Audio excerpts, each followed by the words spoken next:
Hey guys, it's Dragon Rockster here, and I figured I'd give you an updated deck profile, because a lot of you guys have been asking for my updated 60-card Lightsworns. Because the ban list just came out, and a lot of cards got hit, and a lot of cards went away.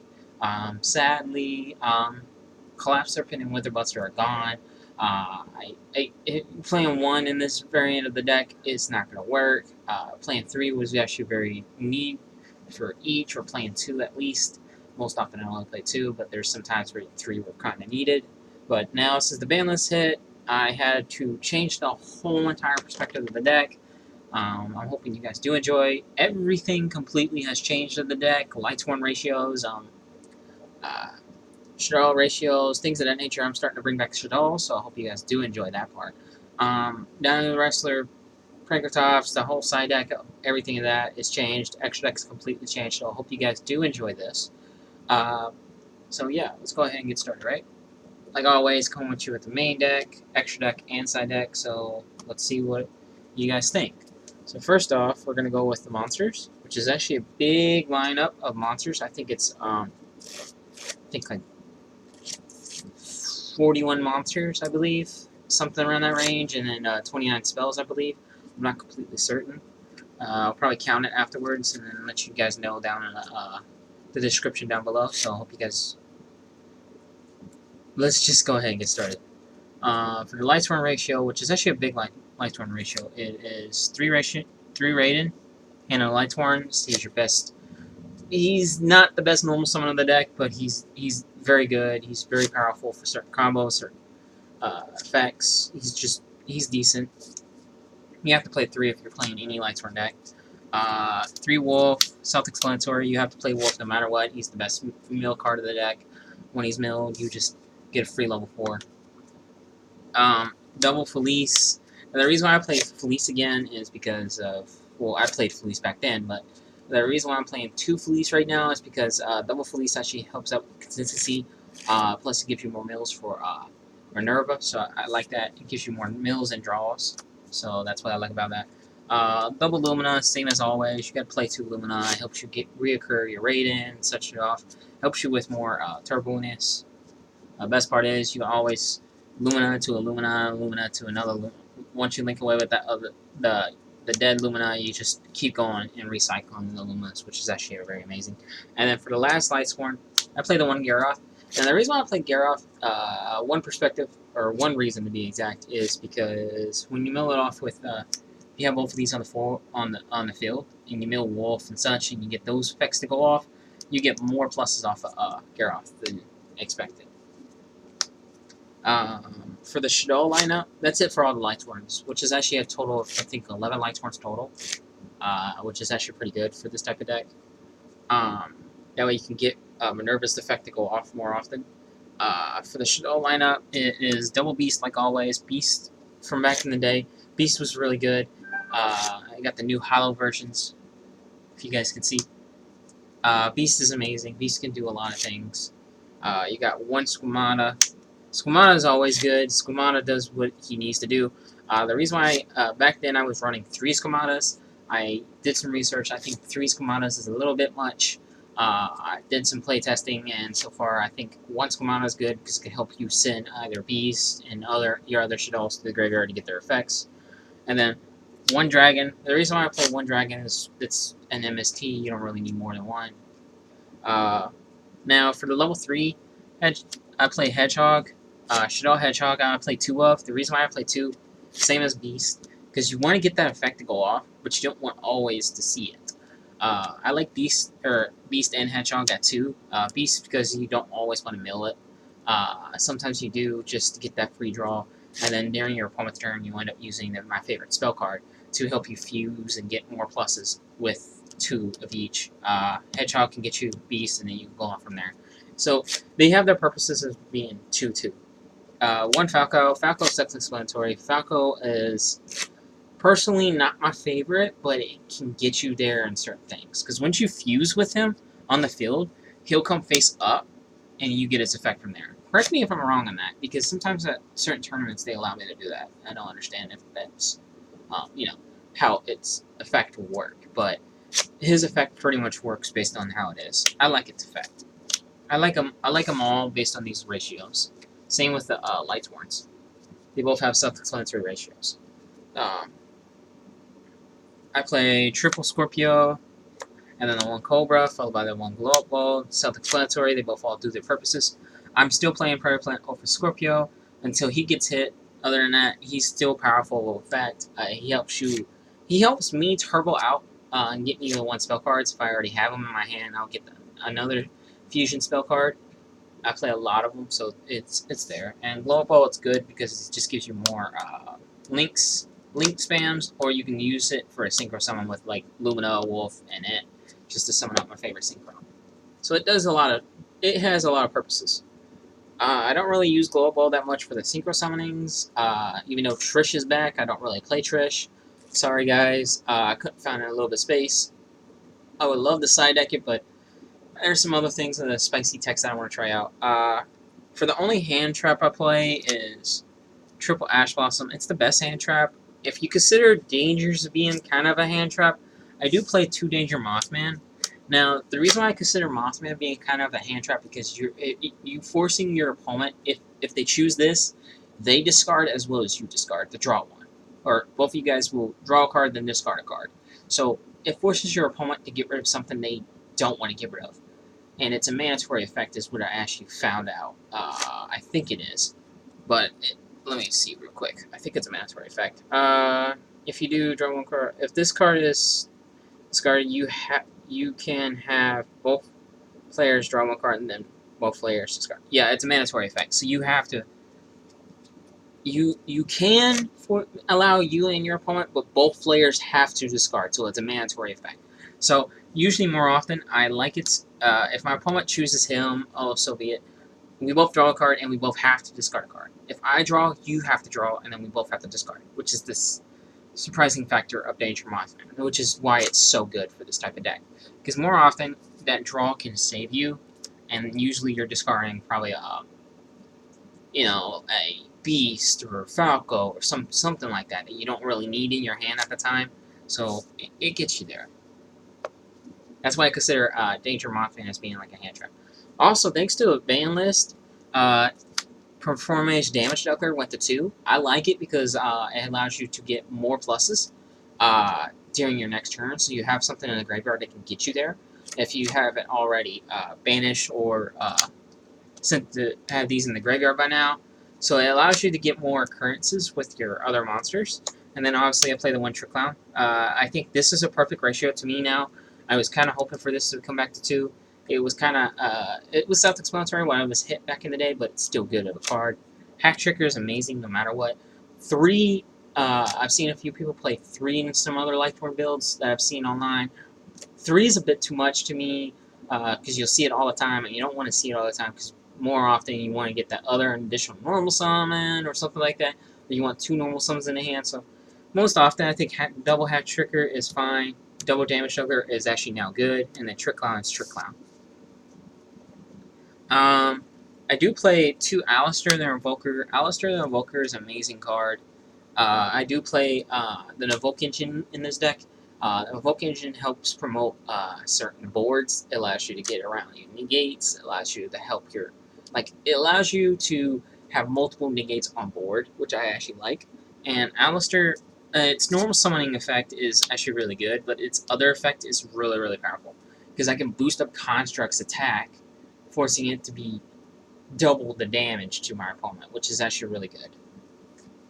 But I like him at 2. 3 is a bit too much. You don't always want to see him, because you're not always going to normal summon him to get that invocation to your hand. And then for the mini Chaos engine, like I said, I don't play Collapsible or Witherbuster. I think since they're a hit to 1, they're kind of they're still good, but my personal opinion, I don't think they're needed. For the 1-ofs, I play the Black Luster Soldier, 1 Black Luster Soldier instead of 2 this time. Black Luster Soldier, most often I don't want to see it unless I'm going for game. Chaos Dragon, Emperor Dragon, Avoid the End. Even though this guy came back to 2, he's really powerful at being at 1, for personal opinion, because you can use him to go for game. If you couldn't hit your opponent for game, you can use this to kind of OTK your opponent by burn damage, which is actually really good. And then 2 Chaos Dragon Legionnaires. The reason why I play 2 is instead of 3. I know a lot of people play 3. The reason why I'm playing 2 is because most often I'll banish the first one, so I like to have the second one just in case. I haven't banished both of them by accident yet. Let's hope to God that I don't. But all these have good effects. They're all powerful. They're all level 8s. I'm still trying to figure out a good XE to run that's level 8 in my extra deck, because I could take out one card and try to figure out from there. But overall, they're pretty powerful based on what they do. And then the last monster I play is the one Garnet. Obviously, I play Brilliant Fusion no matter what. I think Brilliant Fusion is still a powerful card. I think Konami hit it because it was too powerful for Thunder Dragons. I didn't think it was really needed to be hit. Same as That Grass Looks Greener and Fairy Tale Snow. I don't think they needed to be hit right away. If you look in the OCG, you can see how they play. But I think the one Garnet and the one Brilliant Fusion is fine in the deck. So let's go on for spells.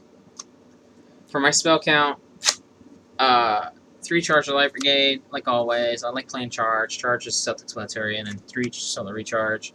You play these because you play the Lightsworn count. It just gets you there. These gives you your pluses. They help you get through your deck faster too. You play triple Shadoll Fusion and double El Shadoll Fusion. Now, the reason why I play 2 El Shadoll Fusion instead of like 3 or 1 is because most often, once you already use Shadoll Fusion, you're going to use Construct's effect to send a Shadoll card from the deck to the graveyard. You'll always want to send El Shadoll Fusion because as soon as you link with El Shadoll Construct, you're pretty much going to get you can get more pluses off that. So when you link away with it, you get El Shadoll Fusion from your graveyard to your hand, which is actually amazing, in my personal opinion, because then during your opponent's turn, you can activate El Shadoll Fusion, and you might have a Shadoll monsters or 2 Shadoll monsters in your hand. You use El Shadoll Fusion, fuse away with it, and just make Winda, and you just win the game from there. Like, it's just amazing. For other draw power situations, I play 2 Pot of Desires. I think 3 was a bit too much. Every now and then I kept drawing Desires and 2 Desires, and I didn't like that at 3. I think Desires is not really as important to me. It's good after I already did all my combos. I'll play it afterwards. Once I did all my combos, I'll play it. A lot of people tell me I should bait Ash Blossom. Yes, I like to bait Ash Blossom with Desires, but I think it's kind of pointless because you banish the top 10 cards. You might hit that Brilliant Fusion, you might hit the Shadoll Fusions, El Shadoll Fusions. Even though I play a certain amount of ratios, Brilliant Fusion is actually the main purpose of the deck, in my personal opinion, because it helps you get your board started. Yes, you can get started with just 2 monsters and you keep going from there, but personal opinion, I think Brilliant Fusion is very important. Garnet's very important in the deck. Scorpio is amazingly important, and Cobra is also amazingly important. So I feel that 2 Desires was more towards my style, and it helped progress the deck a little bit more. So I think Desires at 2 is perfectly good for the deck. A lot of people are probably going to comment down below, oh no, Desires is good, Desires needs that boost, you need to play 3. I think 2 Desires is good enough for me. It has its purposes, and it helps turbo out a lot better. For the 1-ofs, I do play 1 field spell, which is Magical Meltdown. The reason why I play this is because you can protect your fusion summons, because you do fusion summon a lot in the deck. This right here can help protect those, preventing your opponent from hand trapping you, like Ash Blossoming your Shadoll Fusion, or Instant Fusion, or Invocation, Brilliant Fusion. It just helps you, it just protects your stuff, and that's what I like about Magical Meltdown. I did at one point play that at 3, but I didn't feel like 3 was necessary.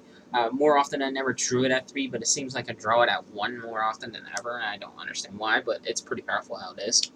You play the 1 Invocation to go out with the Magical Meltdown. Both of these are basically the bane. Both of these are really good. I only play 1 Invocation because you only ever need 1. The 1 Instant Fusion followed by the 1 Brilliant Fusion, both self-explanatory.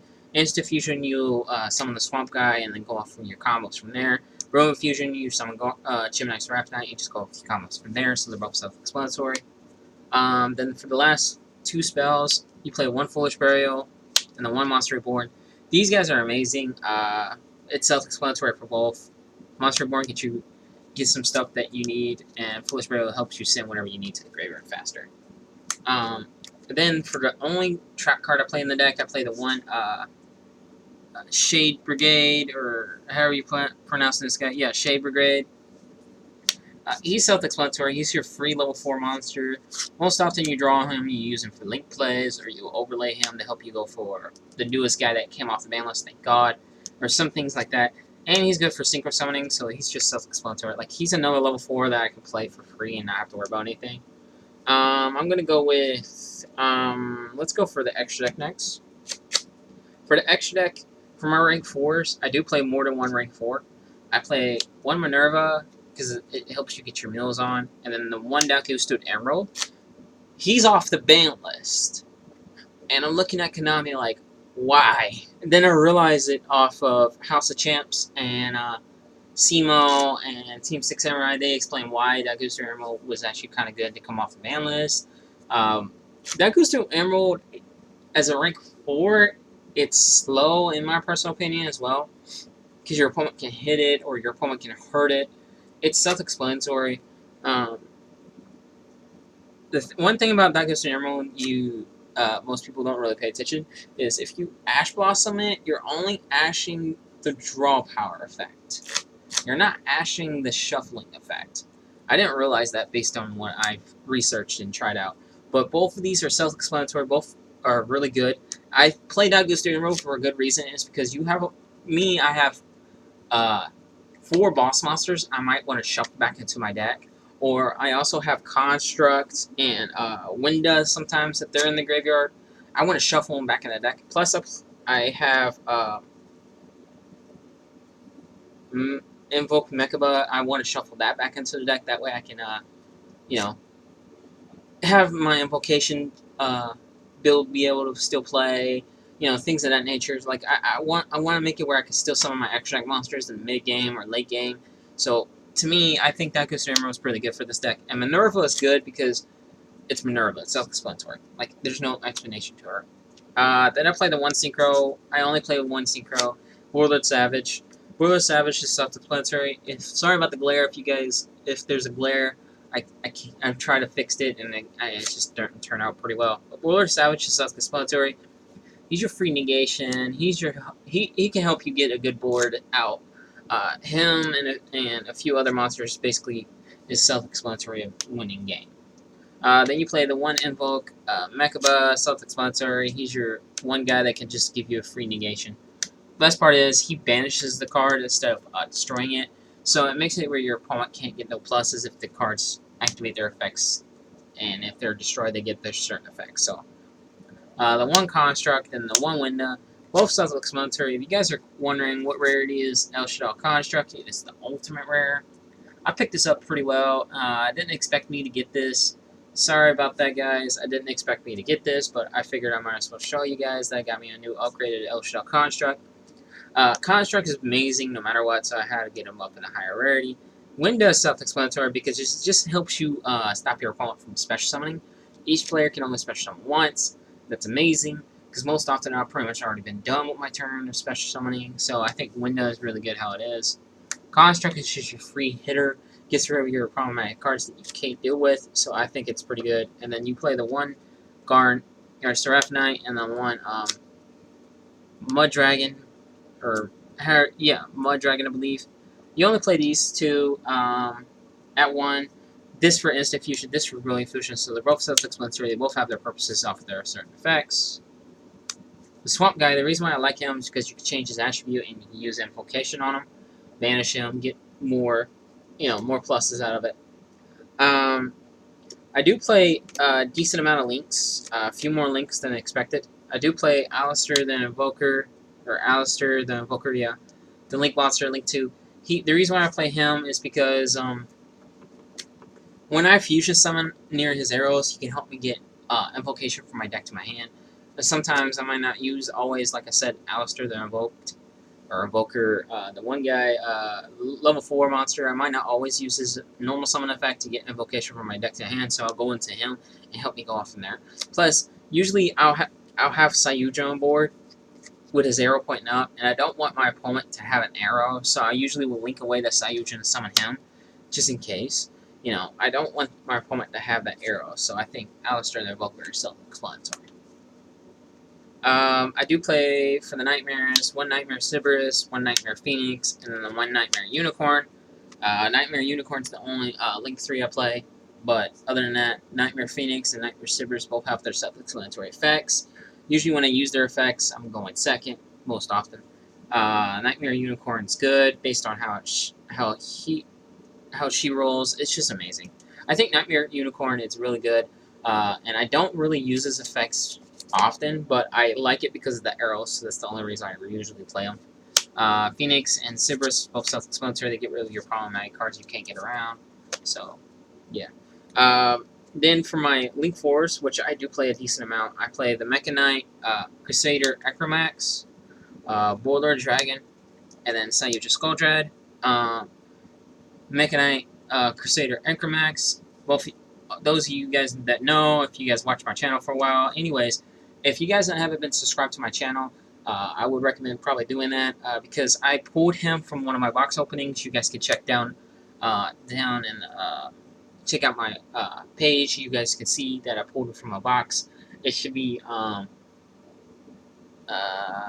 forgot what it was. Oh, Dark Neostorm box opening. It should be from there. Amazing Dark Neostorm box opening. I'm surprised what I pulled out of that. But if you guys want to see, I did pull him from that box. It's self-explanatory. He's basically your main card you want to go for if you want to go make it where your opponent can't get around your stuff. He's really amazing based on that. Boiler Dragon is self-explanatory. I like him. There's times where I do want Boar Sword more, but Boiler Dragon works perfectly how it is. If you guys can't get your hands on a Bull Sword, he did get reprinted, but his reprint is kind of expensive right now, so I would probably recommend getting your hands on a Boiler Dragon instead. Boiler Dragon is the same as Bull Sword, but you don't get that OTK power, but you do get that chance of taking your opponent's monsters and forcing them to, which they can't even target him, so they can barely negate his effect. But he could take your opponent's monster and go off from there. He can't be negated either, so he's a free honest as well as a free protection thing. He can't be targeted either, so it's even more of a boost.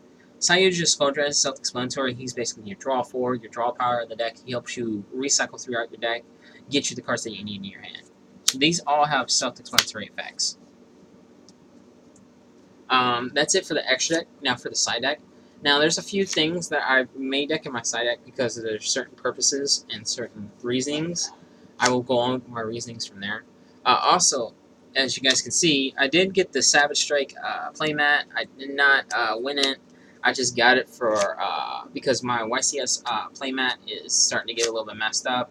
I figured I might as well switch the playmats around and use what I have now. I did get this mat from a friend, and he was really nice enough to trade it to me. Thank you so much. He should know who he is. Thank you so much for giving me the playmat. I love it. Thank you so much.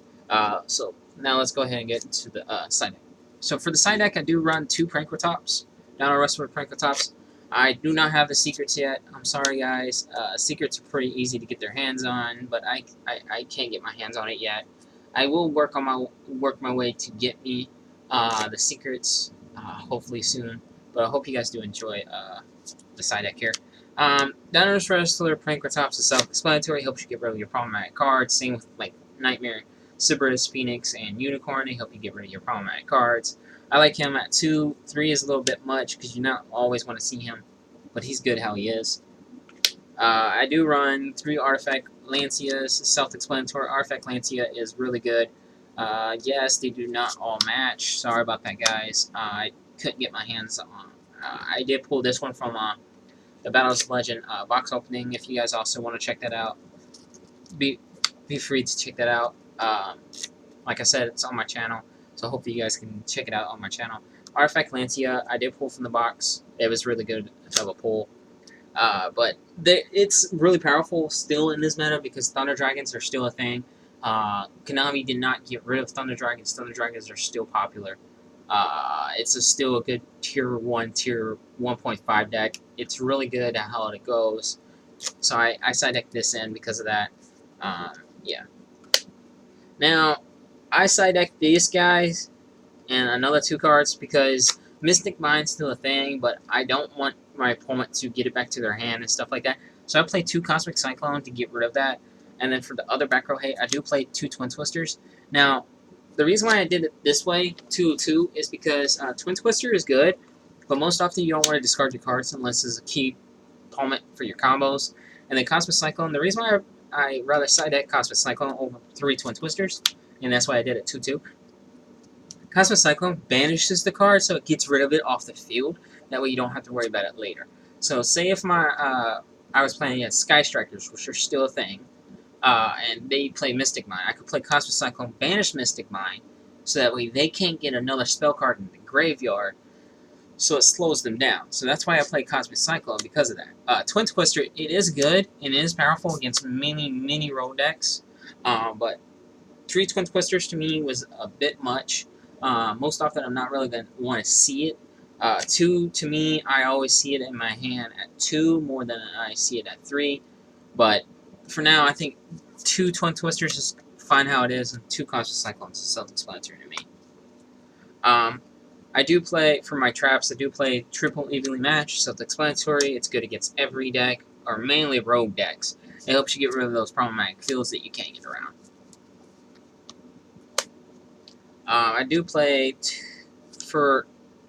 I did get these at my card shop. Thank you for letting me buy these. He was really nice. These were the only 2 he had, but I bought them. I bought 2 Infinite Currents. Now, the reason why I side deck the Infinite Currents to main deck it is because you don't always want to see traps. Because you do run the Rusty Shade Brigade, or not Rusty, I'm sorry guys. Shade Brigade from here, the Fentonite Shade Brigade. The reason why I don't main deck these is because of that. Also, I don't want to always see it in my hand because I won't be able to combo off. I only put certain cards in my deck that I can combo off with. The reason why Ash Blossom is in the main deck is because it's the best hand trap. You have to, like, personally, that should be the only hand trap you main deck the most, unless you really want to go for Turbo Outness. I think Infinite Currents is good, but it's only good against certain rogue decks or certain meta decks. Plus, the meta hasn't shifted yet, so I'm hoping to see what the meta shifts, determining on whether I should keep these in the, if I should put these in the main deck or take them out completely. But I think Infinite Currents, to me, is a personally good hand trap, but I like to side deck it more. When I'm going against a heavy-duty combo deck, that's when I know I should main deck them more. That way I can see them more often. So that's why I like Infinite Currents as a side deck. And I only have 2, so that's the other sad thing, but sooner or later I will get a third one just to complete the set, and then I'll figure out how I should fix up the side deck. Then the one extra deck, and the only extra deck monster I side deck is Abyss Dweller. Now, the reason why I side deck Abyss Dweller is because Abyss Dweller is good against, like I said, certain matches. Burning Abyss is one thing, mirror matches is another thing. Any deck that basically focuses more into the graveyard or activate their effects in the graveyard, Abyss Dweller is usually good for. Most often, you're not really going to go against those certain type of decks, so that's why I rather side deck Abyss Dweller than main deck it. So that's pretty much it there. Like I said, this deck actually works pretty well. There's certain engines that could be probably main decked into. I could try out certain other engines, maybe fix up some certain things, but for now, I think the deck works perfectly how it is. You guys let me know down in the comments below. What do you guys think? What ideas do you guys think about? Like, how you guys think this deck worked out pretty well? Do you think I should switch some things around? What's some side deck cards I could probably try out, or what's some extra deck cards I could probably, maneuver around? Do you guys think I should be able to play Trish? What cards do you guys think I should take out for Trish? Give me some ideas down in the comments below. You guys let me know down in the comments below if you guys want to see more like this. What kind of other decks you guys want to see. I do play certain decks. I'll probably let you guys know down in the comments below if what kind of other decks. You guys just comment down below. Let me know if you guys want to see other decks. I'll let you know down in the comments below if I play those decks, or if I have those decks, or how long will it take for me to get those cards to make those decks for you guys. So just spam the like button if you guys do enjoy this video. Like I said, I will be trying to get a couple more boxes of the newest sets, and I will try to open them on the channel because I know a lot of you guys do like seeing those polls and stuff. So yeah, I hope you guys do enjoy this video. Dragon Rockstar, like always, is signing out.